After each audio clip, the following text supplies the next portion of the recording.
Not too long ago, a group of us took a trip to Italy, and we visited the Scroveni Chapel. Scroveni Chapel features frescoes of biblical scenes, telling the biblical story through these frescoes. This is a depiction by Giotto. It was painted around 1300.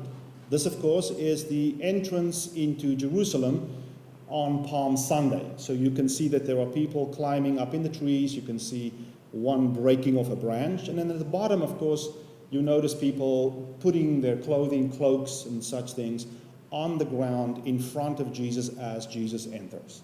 If you look closely at some of the faces on the right, you will see that some of the faces are in celebration. Some of the faces are somewhat concerned. And this is the chant with which Jesus arrived and rode into the city through the gates. Blessed is the King who comes in the name of the Lord. Peace in heaven and glory in the highest heaven. Now, if you looked all the way to the right of the image there, you will notice that there are some people there that do not seem to be shouting. As a matter of fact, they were mumbling and grumbling. And according to the Gospel of Luke, these were the Pharisees that were basically telling Jesus to tell his people to simmer down and be quiet. And the response that Jesus had to that was this: that I tell you, if these were silent, meaning if these people were not shouting, the stones would shout out. So that is at the basis of the series that this summer we are focusing on. The ways in which God's glory, the ways in which the truth is shouted out, is proclaimed, often by things that could not even speak in that way, but that proclaims something of an eternal value and something about God. Today specifically, I'd like to talk about something that all of us know something about. And that is the manner in which we structure and plan our lives. There is no distinction between whether we are part-time employed, full-time employed, newly retired, long retired, unemployed, with a job, without a job, single, there is no distinction. We all, in some manner, plan and allocate our time in certain ways. How is it possible that there could be something about our schedules and our plans and the decisions that we make that could be like stones that shout? By your generosity, you allowed me and members of my family at times to be away from work on a sabbatical. I have endured all of the wisecracks about people wishing that they had a great job like that, wishing they can just go away and do nothing, and so forth. So therefore, I have compiled a blacklist of some of you with whom I will never speak. We were grateful for the time, and obviously, we sat down and had to manage a schedule. Hamali, as you know, is employed. We made the mistake. We have the joy of having 3 children. We have to plan around that, and multiple other things that are related to daily life, the simple reality of life. And so we made our plans, and so we went off for a period of time where my alma mater invited me to teach a class. Can you believe that they would scrape the bottom of the barrel and invite me to teach a class? There we were the Monday morning before the classes start. This is my seminary in South Africa in Stellenbosch in the back behind us. It was a lot of fun. It was something that took a lot of planning, of course, and was something that I truly enjoyed. Then we made other plans.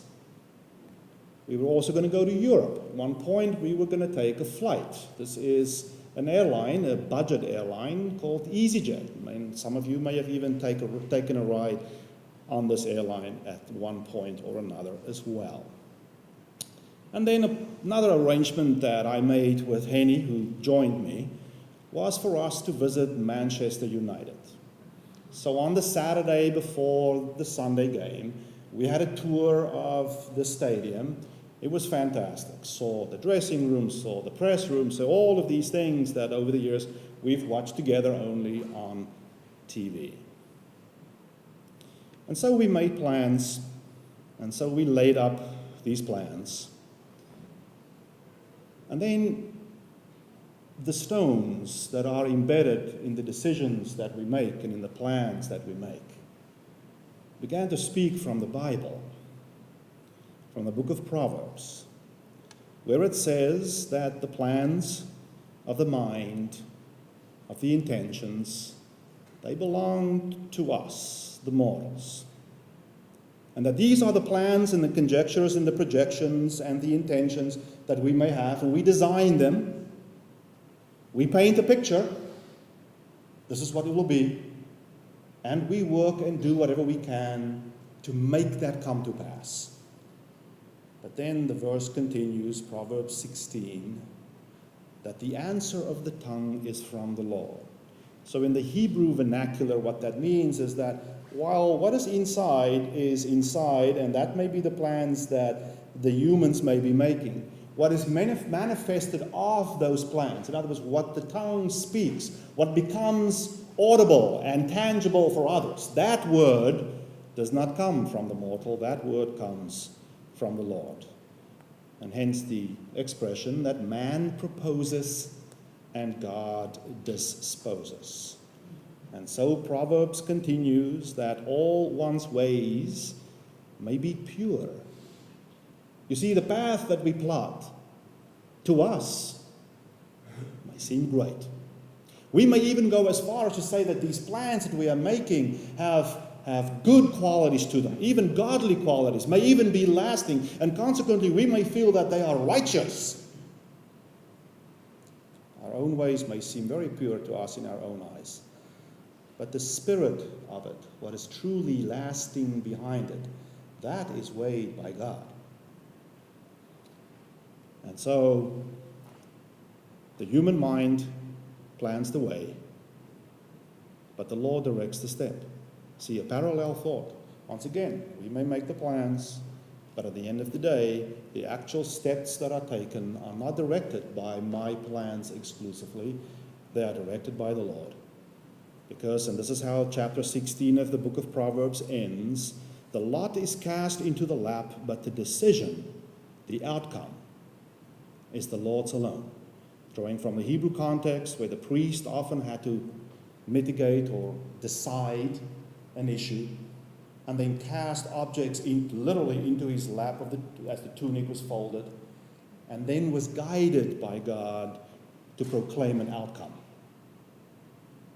The lot is cast into the lap, but the decision is the Lord's alone.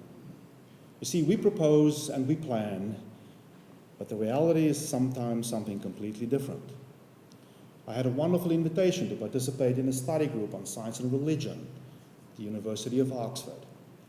Because of extended commitments to my school in Africa, I had to postpone that commitment. It was not my plan. It was not what I had intended. You see, we bought 3 tickets to fly from London's Gatwick Airport to Barcelona. Turns out that when I bought the tickets months in advance, I only bought 1 seat. Because when I arrived at the airport, they explained to me somewhat sympathetically that I actually, and this is the first and last time that I ever got anything over the wife and daughter, I actually had a seat. But the 2 of them were on the standby list. Shame on me, says Vic. You know, Vic, I tried that line on them, but... And then there is my beloved Manchester United.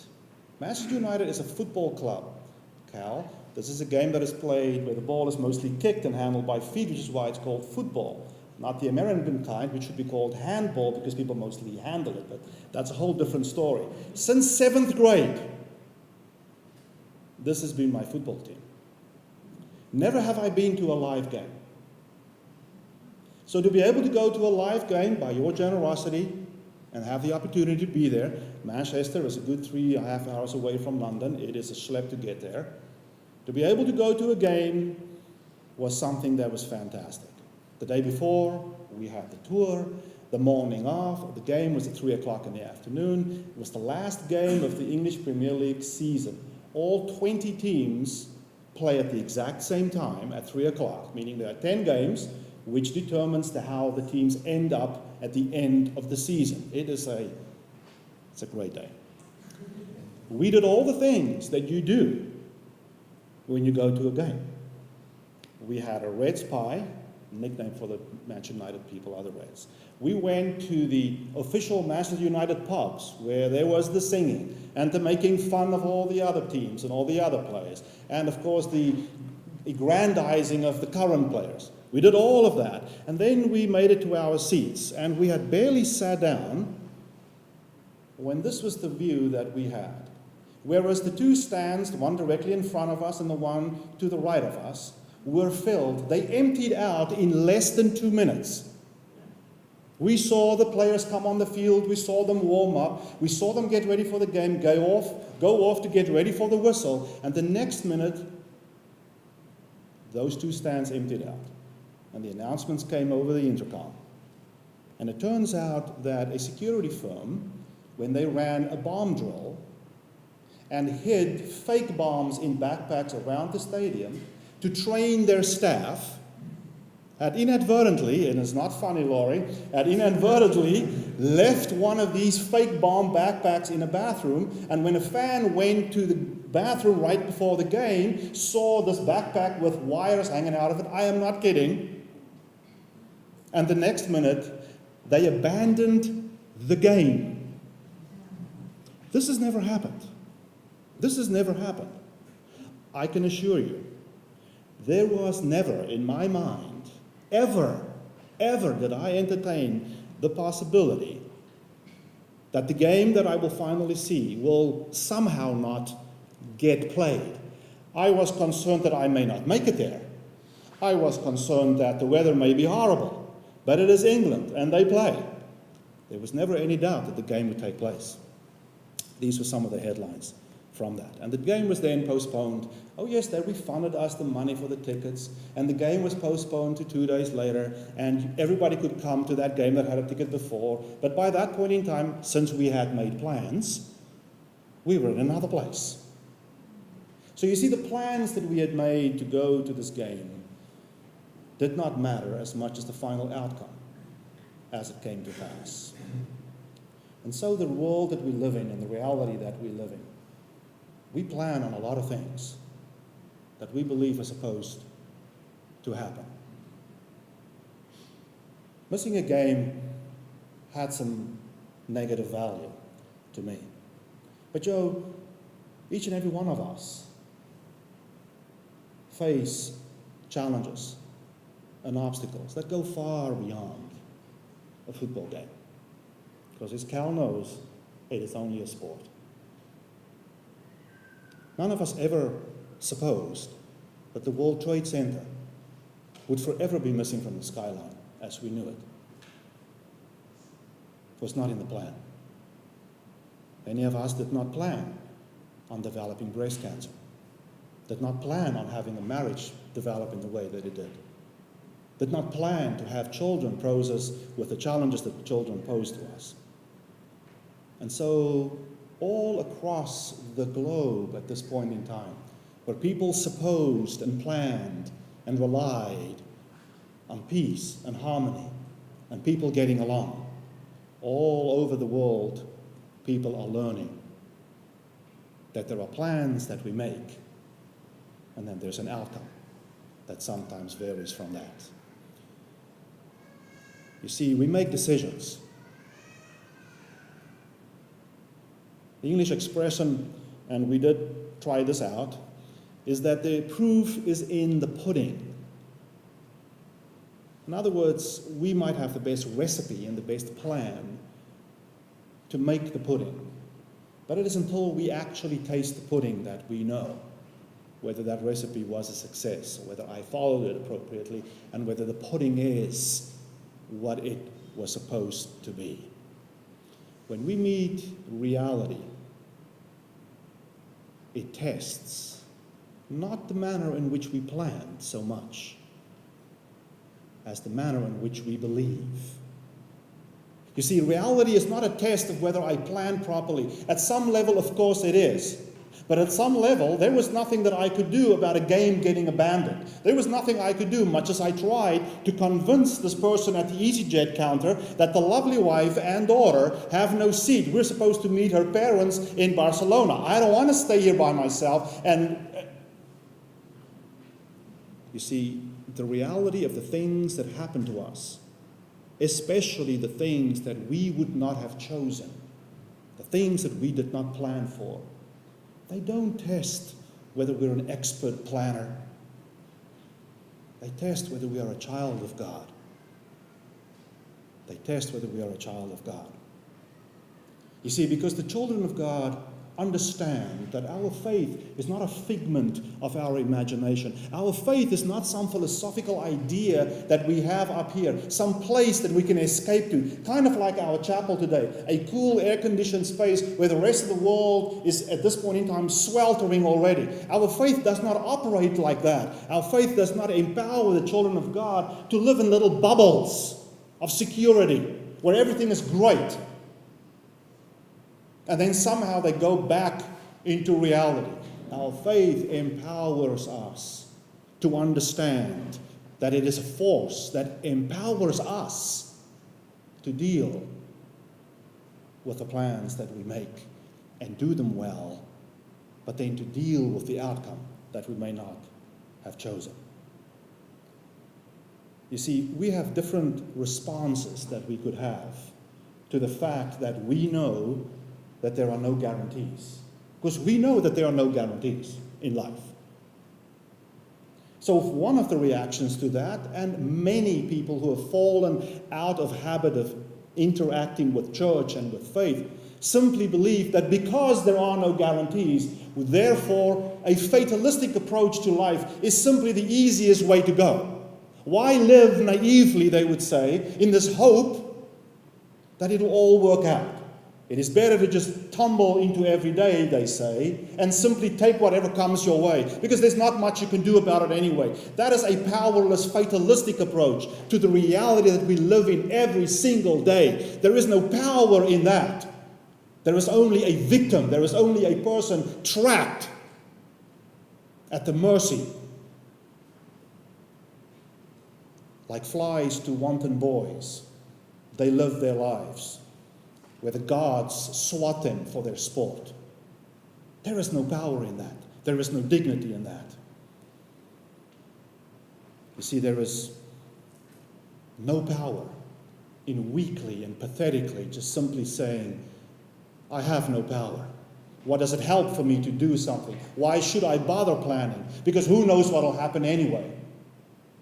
One of the things that are always underlying the rhetoric we hear from politicians after a terrorist attack, or once again a senseless shooting like the one in München, is the attempt for them to say that our lives cannot be defined by these acts of violence, by these acts of horror and terror. We cannot simply just stay home thinking we can avoid it. You see, there is nothing honorable in pathetically assuming that, listen, I have no impact that I can make on my life and on my decisions and on the direction my life takes. So therefore, I'll just simply go through the motions.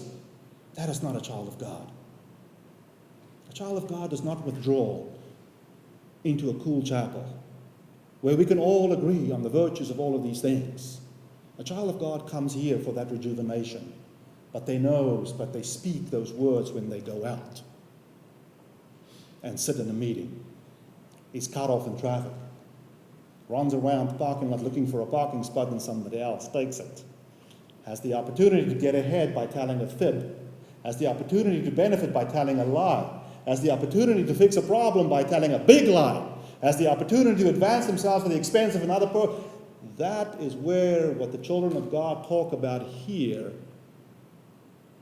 becomes the rubber that meets the road when they go outside. You see, for the children of God, there is power because the children of God understand that the world and the reality is open. That is why things happen the way we think sometimes they should, but sometimes they don't. That is why good things can come into this reality. The sandwich that we will take next week will drop into the reality of a homeless person and give him more than a sandwich. It'll give him some hope. So that sandwich can enter his reality because it is open and invites that, and we can give him some hope. But the reality of each and every one of us and every person is also open to bad things that happen. So therefore, teenagers can go to a McDonald's in München and get shot. Because the reality is open to what is good and what is evil and what is bad. But you see, the children of God are not governed by what they see. They are governed by that faith. They are governed by that hope. They are governed by what they believe. The children of God, they cling to this statement that was made in Philippians that the children of God can work out, look at that, work out their salvation. Not arrogantly, not confidently, not presumptuously, carefully, with fear and trembling. Because the children of God do not walk alone. They have the Holy Spirit, they have God inside of them, and enabling us to make the right decisions, to ask for God's will, to seek God's good pleasure, and to execute that will. And that is why the children of God, when they make their plans to go see a game at Manchester United, next time, will pray. Dear Lord, I went last time, did not work out, but I go again, because I do not live by sight.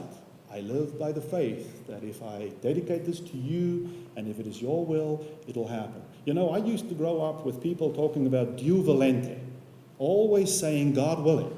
On Thursday, we will go to Baltusrol for the PGA, God willing. It was sort of a statement that just happened. It was just part of speech. A lot of people objected and said, well, you know, that's one of those knee-jerk sort of stopgap things that people don't really mean. They just say that. But you know what? There are people that mean that. There are people that do not saddle up their cars and their minivans for vacation without praying that morning or the night before, or when they turn the key or push the button to start the car, by praying and saying, God, would you get us there safe? I pray that you watch over us. That is how children of God make their plans. Children of God acknowledge not just the limitations and the fact that there are no guarantees. They acknowledge that God can walk with them. So that when they come back from vacation and they think they will return to their job, and maybe the job has changed.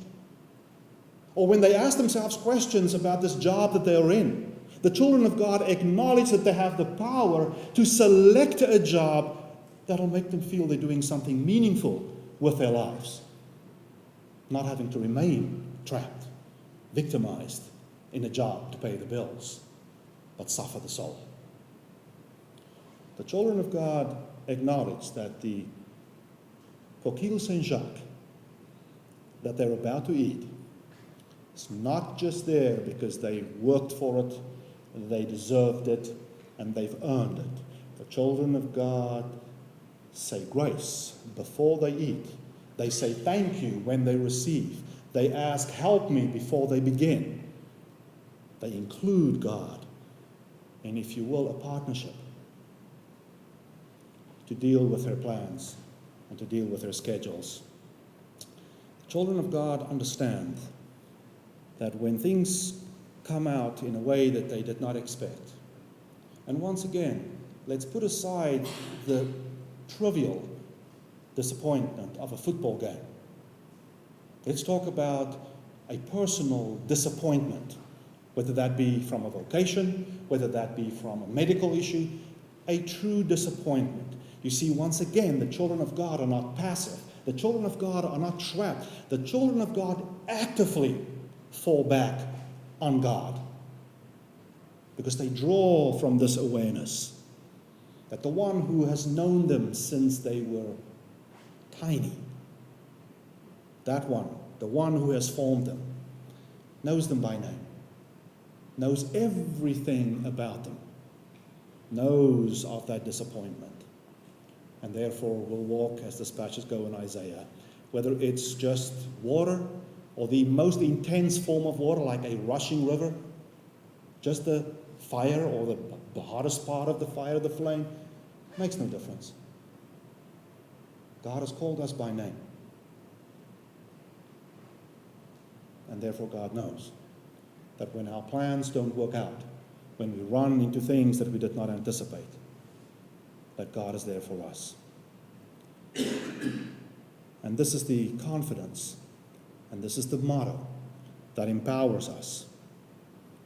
That if we commit to God the plans that we make, if we include God in the plans that we make, if we are aware of the limitations that we have to our power, if we bring God into that conversation, our plans will be established.